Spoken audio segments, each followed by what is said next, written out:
Tom here in the dining room today with another O-Gauge unboxing.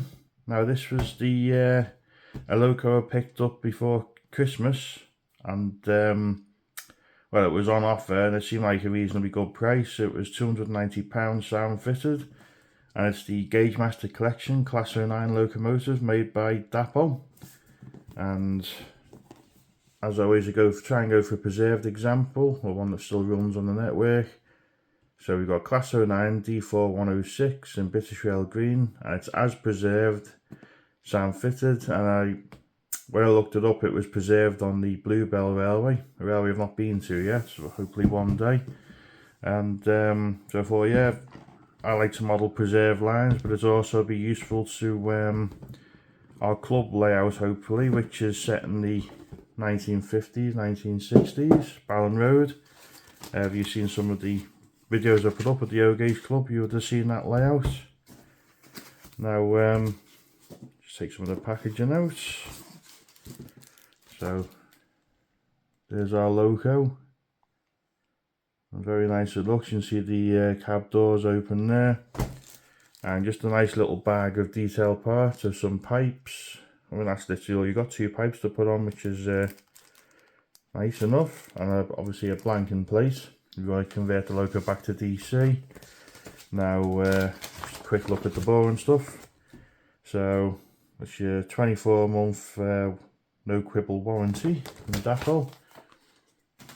Although I would question sometimes the reliability when it comes to things not working properly. Okay, so instructions for fitting the air pipe assembly. So we've got a nice little diagram there. And you can see just there we got the picture of it fitted. So that's that one. I might do that at some point, but I'm not going to worry about it now, because it's going to go back in its box for now, obviously. Right, so we've got the owner's guide. So I've noticed with the Dapol, certainly the O-Gauge, it says there's no special running in required, but it says you can give them a run in at low speed. And also, if you want to DC fit this, if you get the DC ready version, it looks simple enough to clip the top of the body off and you've got access there. And obviously a maintenance guide. Again, so this is if you just got the standard DC, I think, or DCC. So you got your switches to turn the lights on and off. And if you just want to fit a non-sound fitted decoder, there's your functions. Okay, and the bit we will be interested in is the sound function sheet, but we'll take a look at that in a second. So let's see if we can get this out the box without breaking it. Just see if we can pull the bag here. Right. That was easy enough. Right. Just see if we can, we'll get it on the track in a second. Now, yeah, it's not the heaviest O-Gauge loco I've got, but it's actually the smallest as well, so it shouldn't matter too much. We can see all the details on that. All the pipes are already fitted. You see all the separately fitted parts there. You can see the two working front lights. Again, all the detail parts. You can see why it has to be well packaged. All separately fitted handles. You see inside the cab there just about. You see the controls, just very basic, but it's nice that it's there. I'll have to get a Model driver to go in this one and I get that painted up. So you can see our 3 rear lights, and we've also got the top light. See if we can pick out the detail there. So again, the detail on the writing with O-Gauges, it's really, really good. You can actually read it. So just take a look at that. Yeah, it's very like matte finish, which is what you'd expect. So I might do a bit of or get it lightly weathered in the future. We'll see. But yeah, it doesn't look all shiny and new. But yeah, it's very nice. So what we're going to do now is we'll change the angle of the camera and we'll have a look at the sound functions.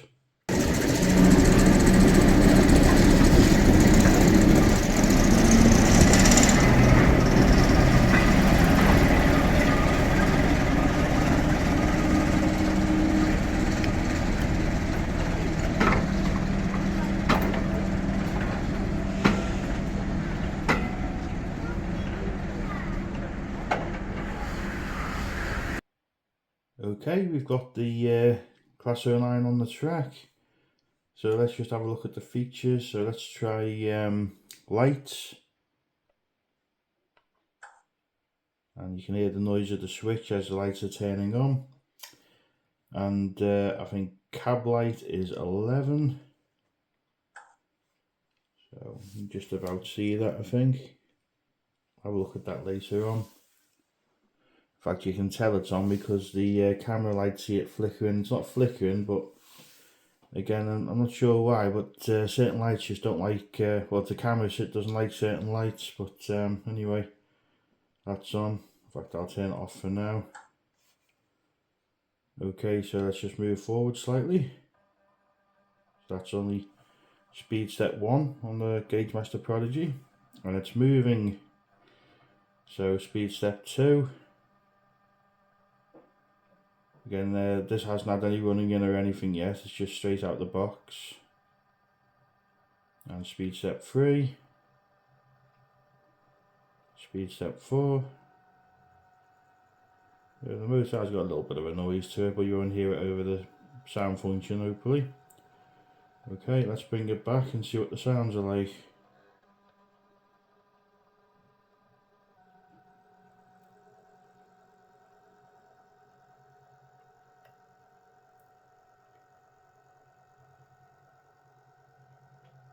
We'll have a look at the rear lights in a sec as well. Okay, sound on. Now it says the startup sequence takes about 30 seconds, but you can make it go shorter by putting the acceleration on the loco.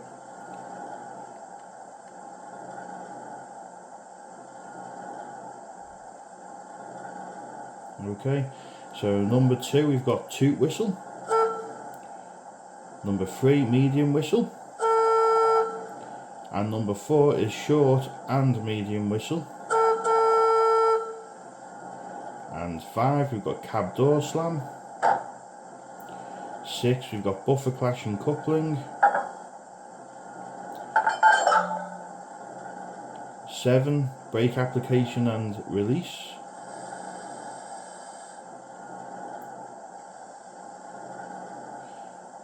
8 we have flange squeal, but we'll see that in a sec when it's moving. We've got 9 light engine mode. 10 top white marker light cab end, so we'll see that when it's in reverse.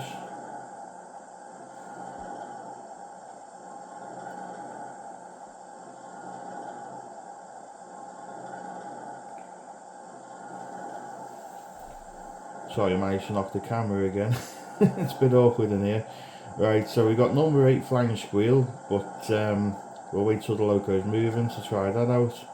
We've got light engine mode number 9, and 10 is top white marker light cab end, so we'll see that when the loco's in reverse. Right, let's change the page over.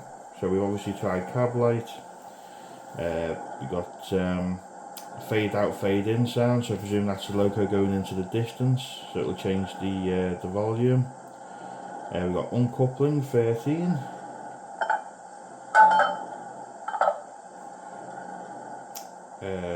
Spyrex valves 14, I've not heard of that one before.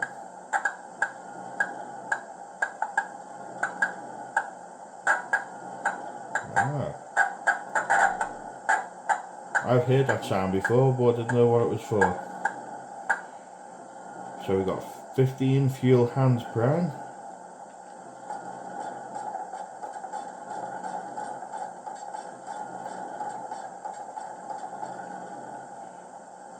'16 handbrake chain.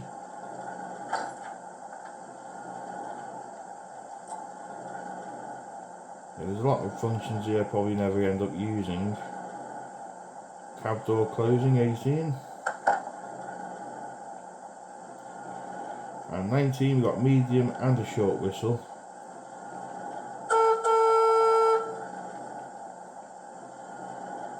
That sound always reminds me of the trams on the Manx Electric Railway. Right, so we've got shunting lights, cab end. So I think what we'll do is we'll just sound moves off now, the sound on, so speed step 1.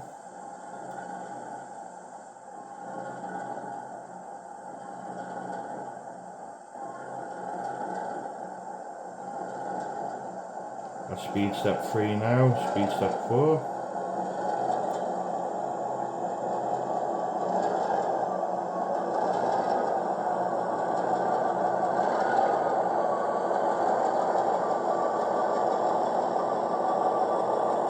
That sounds pretty good.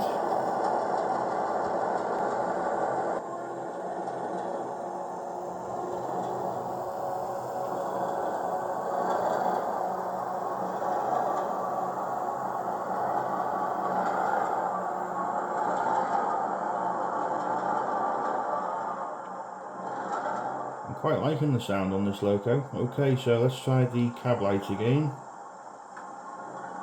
So, I mean, I can see it's lit, but yeah, again, the camera doesn't like it, so it looks like it's flashing, but it's not. Okay, so let's go back to the rear light. So let's turn it round, so backwards.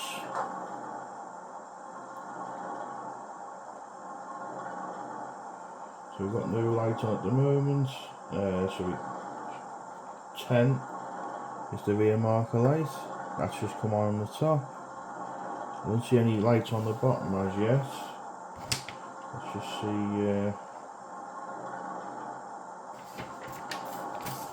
I'm wondering if there's another function. Right, so 20 will be the shunting lights. Right, so they're on now. So let's change direction again, see what happens. Right, so those lights stay on.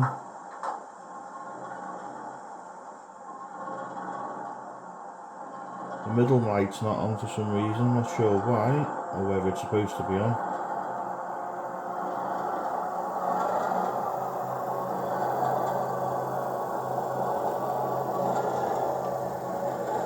Right, we'll bring it forwards again now, hopefully with a bit more acceleration.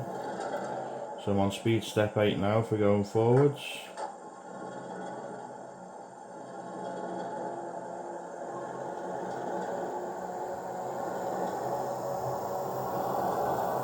You can hear the motor a little bit now.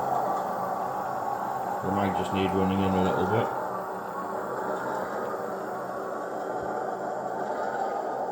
There we go, just before the end of the track.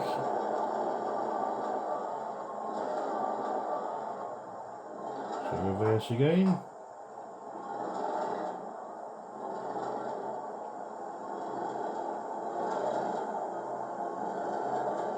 Yeah, definitely need to get a driver figure for this, or 2.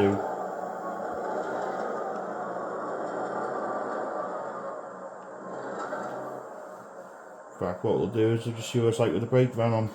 So I was going to show this brake van because it's my only bit of freight rolling stock at the moment on the layout. I know it's the wrong era for this, but I thought it was worth having a go anyway, just to see what it looks like. Okay, thought I'd just do a little size comparison. I've been doing that with the O gauge so far, so I thought I'd carry on. So this is a comparison between O gauge and double O gauge. So you can see quite the size difference. So again, if you're trying to make a small layout on O gauge, it's a pretty big challenge, and you can see how much room you can fit an N gauge in. So there you go, that's the size difference between the two.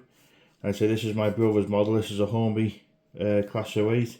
There's something not quite right about it. It does work, but the sound tends to go a bit funny sometimes when it's running, or it judders a bit, so gotta have a look at that. This is a Graham Farish model I've had for probably about 15 years or so, and considering its size and how old it is, it's a very, very detailed model. Sorry, it's a bit, the lighting's not great at something so small, but it is a little cracking model. It's very detailed, and it doesn't run too bad either. It's not the smoothest well, not as smooth as you'd expect a double O or O gauge one to be, but it's still not a bad runner. And we'll see it on the N gauge layout at some point in the future, I'm sure. Anyway, so that's a little size comparison between the three. Next time I'll try and get a G-scale loco behind that, just to show how much bigger that is compared to O gauge. So anyway, let's get all back on the with testing the loco.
Okay, so try out the flange wheel. So this is function 8.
Okay, that concludes the unboxing of this loco, and I was going to get it on the rolling road, but it's not really compatible with it. The piping next to the wheels just seems to get in the way, and also when these are all buttered up together, it isn't quite lining up with the wheels.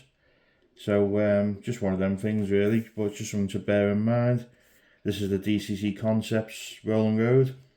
If you want to see more on that, then have a look at the Black 5 Ellis Clark video, and I'll put a link at the end of this video of that, which is also what got me into road gauge in the first place. But yeah, lovely model, fantastic detail. From what I can see so far, it works really smoothly, but it'd be nice to get it on a proper layout, which we will do in the future. The layout at the club I normally have a play with is in pieces at the moment, so once it's reassembled and back up and running, we should have some videos of this running, and hopefully see it running at exhibitions in the near future. But yeah, and like I say, the brake van as well. It's a lovely bit of detailed rolling stock there, and I only really bought it because it was on a good deal. If you watch my Christmas haul video, I think I paid about £35 for this, because I bought a few other bits and bobs as well off the same store. But yeah, it's very nice detail. You see all the extra details in it, and it'd be nice to build up a small freight train for the Class 09 and also the Class 26. So that's the next aim. Like I say, I've got to limit myself with road gauge and just concentrate on rolling stock for the locos that I've got. I've recently got another Mark 1 that was on offer from Dapol. They currently have the unnumbered Mark 1s in the box there for £125. If anyone's interested, have a look on Dapol's website. And yeah, we've just got the one wagon so far, so hopefully we'll add to that soon. I've got pretty much enough coaches now. I've got 4 Mark 1s for the Black 5. I might get one more in the future if it's on offer. I wouldn't pay the full price for it. And I've also got 2 more coaches to have a look at in a future video, so keep an eye out for that. And well, that's it for now. Thank you as always for watching. Keep an eye out for the next video, and bye for now.